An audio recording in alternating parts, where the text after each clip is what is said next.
Joignez-vous à la discussion. Appelez ou textez le 187 Cube Radio. 1877-827-2346. David Proulx est avec nous. David, bonjour. Bonjour, madame. Toi aussi, t'es habillé. Il y a juste moi qui est habillé en automne. Non, t'es habillé chic, t'es habillé conventionnel, de ville. Ouais, mais je suis foncé. Ben, c'est pas grave être foncé. Moi aussi, je suis mi-foncé, mi-clair. T'es mi-foncé, mi-clair. Moi, ce matin, quand j'ai mis ça... Toi, t'es bobli, t'as des petites bulles. Quand j'ai mis ça ce matin, ma femme m'a dit, pourquoi t'as pas emmené cette chemise-là en vacances? J'ai dit, Ben oui, chérie, pourquoi? je sais pas le tout comment m'habiller. Ben, Donc, ça, c'est si je sais pas parfait. comment m'habiller, je sais pas comment faire des valises. De toute évidence. Bon, l'étude des crédits qui a eu lieu, tu sais, on reçoit Santé Québec tantôt à midi. Je vais écouter ça. Mais on va voir. Ils ont demandé de venir à l'émission. Moi, ça me fait plaisir de les accueillir. Là. Tu sais, ça fait quoi, une dizaine de fois qu'on les invite, ils viennent jamais. Là, ils s'invitent. C'est à bras ouverts. Fait qu'on va leur parler tantôt. L'étude de crédit qui a eu lieu à l'Assemblée nationale.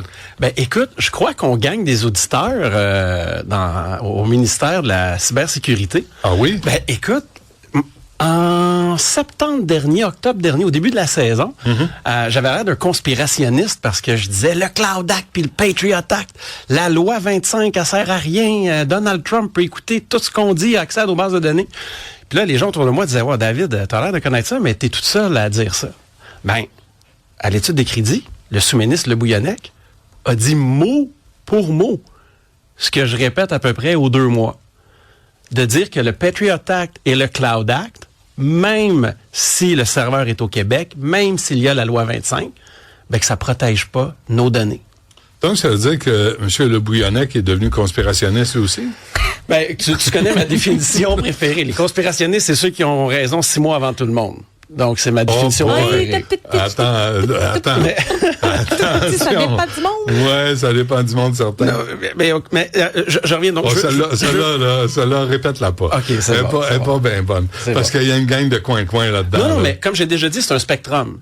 Donc, d'un côté, t'as les conspirationnistes qui font juste dire d'autres choses qui est dans les médias mainstream, puis à l'autre extrême, t'as ceux qui croient que c'est des reptiliens intergalactiques qui contrôlent la planète. Là.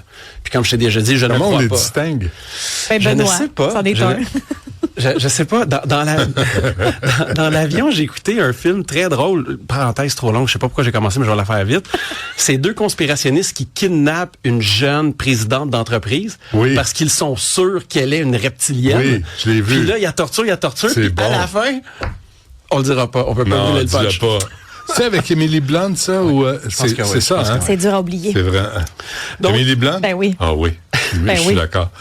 Donc, écoute, je vais prendre certaines de ces citations parce que les gens peuvent bien croire, ah bon, OK, David a l'air de connaître ça, mais là, c'est le sous-ministre qui le dit. Là. Ouais. Donc, il dit c'est une source de préoccupation pour l'ensemble des démocraties qui utilisent ces systèmes-là, parlant des systèmes américains. Donc, aussi, parce qu'il y en a qui m'ont critiqué en disant que je faisais la défense de l'open source, donc du logiciel libre. Puis non, c'est pas assez puissant pour l'État. Ben même lui, il le dit, là, il faut surtout faire en sorte que les outils utilisés soient basés sur du logiciel libre qui permet de nous rendre moins dépendants de certains joueurs. Puis par certains joueurs, il veut dire les joueurs américains. Donc, ça fait plaisir là d'entendre ça. Tu sais aussi, je disais que si on a des licences américaines, une licence, c'est comme demander une permission, puis on peut devenir otage. Donc, exemple, avec Santé Québec, qui ont choisi une solution américaine basée sur une base de données américaine qui est Oracle. Ben Oracle, là, s'ils décident de faire leur x2, x4 avec leur prix, on fait quoi? Parce qu'on n'a pas l'agilité de dire, ben, on rebâtit de zéro sur d'autres choses. Pas encore. Ben non, ça va être un projet de 15 ans à combien de Mais milliards? déjà, il y avait le projet Pétale, je veux leur reparler de ça. Pétale, qui était censé coûter 16 millions, c'est rendu à 18 millions, c'est rendu à 126. Ouais. Et là, ils ont donné ça, ils ont scrappé ça, puis ils l'ont donné de gré à gré à CGI.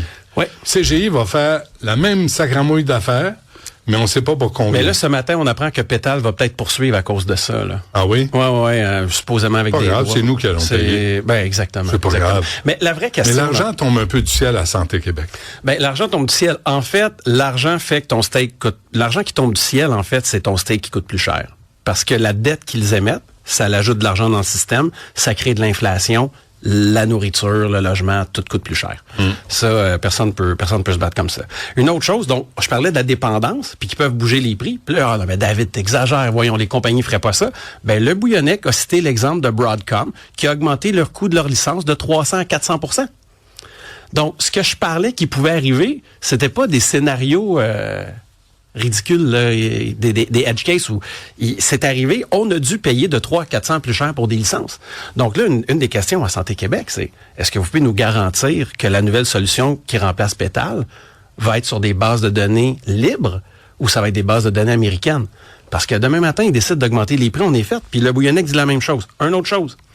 Je disais, si on a des logiciels américains, on peut être menacé de se faire retirer la licence.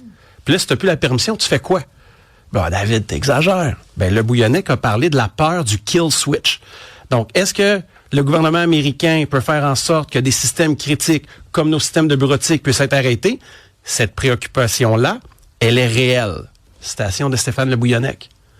Donc, c'est pour ça que, d'après moi, ils nous écoutent, parce que c'est tous des points qu'on a discutés. Puis, tant mieux.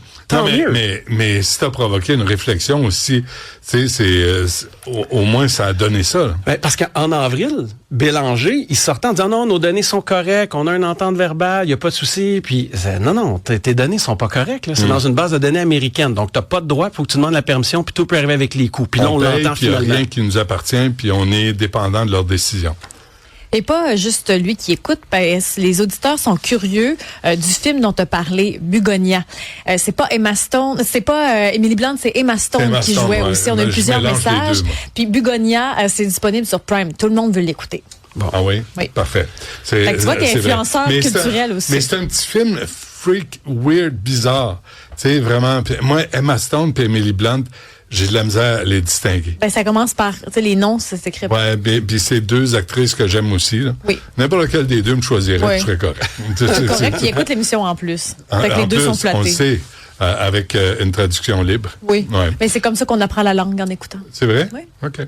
Y a-t-il autre chose? Oui, je veux aller d'une prédiction. Oh, attention. Donc, j'ai une image que j'aime partager là, de Nostradamus. Donc, c'est moi déguisé en Nostradamus. Ben, on reconnaît quelques traits, là.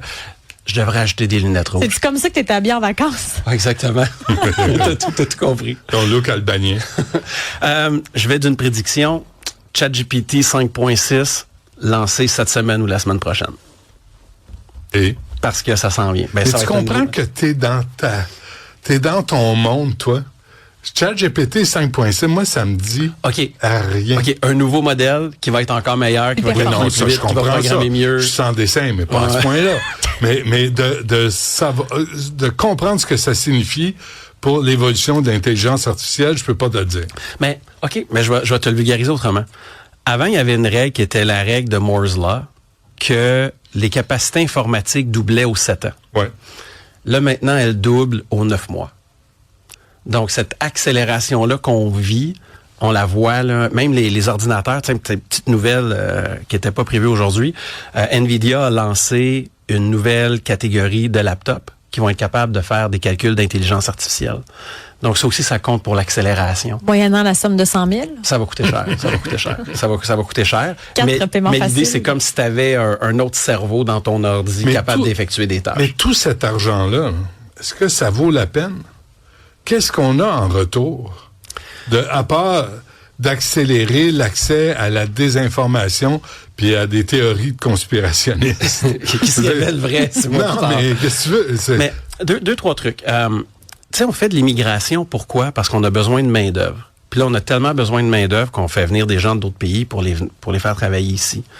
Ce qu'on va avoir avec l'intelligence artificielle, c'est pour tout le travail de col blanc, tout le travail cognitif. Au lieu de devoir emmener des gens, on va pouvoir déléguer ces tâches-là à des ordinateurs. Donc, moins de payeurs de taxes. Artificielles. Pardon? Donc, moins de payeurs de taxes? Moins de fonctionnels? Ben, l'affaire, c'est que l'idée qu'un payeur de taxes crée de la richesse, c'est une fausse croyance. Parce que si ton payeur de taxes, tu le payes avec les taxes de quelqu'un d'autre, t'as pas créé de la richesse. Tu n'investis pas dans le fonds collectif. Non, mais ton fonds collectif, là, quand tu crées de la valeur avec une économie, ceux qui créent de la valeur sont imposés. Cet impôt-là est pris, cet impôt-là est redistribué en donnant des salaires à des fonctionnaires.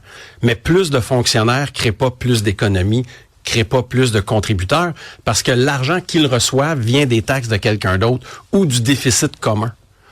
Donc, l'idée, si tu peux prendre une tâche puis que tu arrêtes de gaspiller de l'argent de subvention, de l'argent d'impôt pour payer quelqu'un, puis qu'à la place, tu payes un IA, ben collectivement, on a fait une économie d'impôt. Mais ton nombre de travailleurs est plus petit?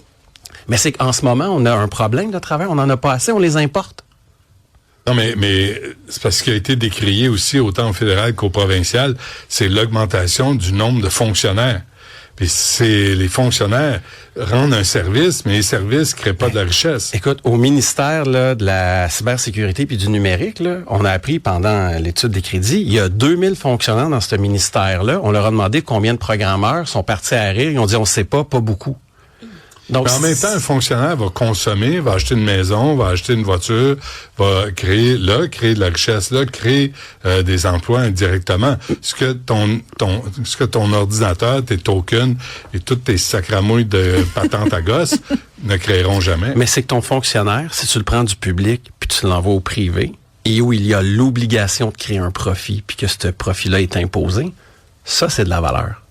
Mais il y a ça à l'État. De l'obligation de rendre un service adéquat. OK, j'arrête. Question rapide de Sonia. Est-ce que Perplexity restera meilleur que ChatGPT? Pour les recherches, je crois que oui, parce que Perplexity, ils sont capables de changer de modèle à leur guise. Donc, en fonction du meilleur modèle, ils vont prendre un autre modèle pour faire les recherches. Perplexity, c'est pas tant une firme qui développe des modèles, c'est une firme qui fait de l'orchestration de modèles pour la recherche. Donc, Perplexity, quand même, qui aurait... Donc, c'est un parasite. Non. Il crée de la valeur. Il prend quelque chose... C'est un parasite. Il crée rien, mais il pompe exactement comme l'intelligence artificielle. Ça génère rien, ça crée rien, ça parasite ce que les autres... le travail des autres.